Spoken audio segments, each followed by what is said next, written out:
Mr. Tulsian, nothing financial was announced today, right? The 250,000 crore of capex is an old plan that's getting rolled out. So in all this, would you change your earnings numbers or growth numbers for FY19 or 20 or 21? See, Lata, in none of the AGMs, in fact, I'm not talking only of the Reliance Industries, the financials gets announced. The only thing, you know, you can give the roadmap and all that. So probably then, and let me tell you, I don't have these data, but if you really see, you always have the share price, you know, correcting thereafter. Maybe the exception was last year when one bonus was announced amongst the midst of the AGM by holding the board meeting, you know, in between, which was set up, which was a precedent in itself. So this is always the case that people come with the over by holding the board meeting, you know, in between, which was set up, which was a precedent in itself.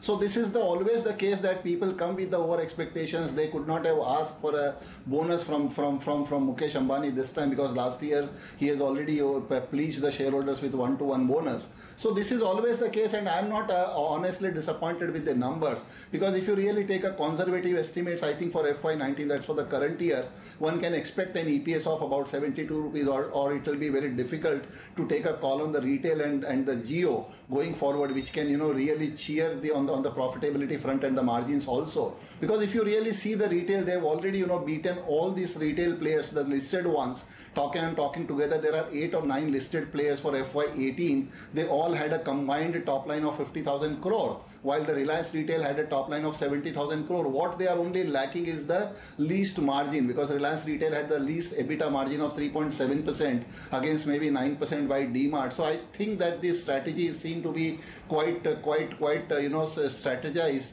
that you capture the market, and it will be very easy, which I have said, you know, in the beginning, that it will be very easy to combine the offline and online marketing, the brick and mortar and the digital, which they will definitely be aiming and moving in that other league of Amazon kind of thing. So I think this is the strategized things, and there is no point in taking a call on FY20 earnings unless until the things really shape up. And for FY19, I don't think that you have any kind of fear, because Petchem combined with the refinery will continue to be the growth driver, and the larger market shares will get captured by the retail and Reliance Jio, which may not reflect into the financials much in FY19, but that will start reflecting in a very big way in FY20 numbers.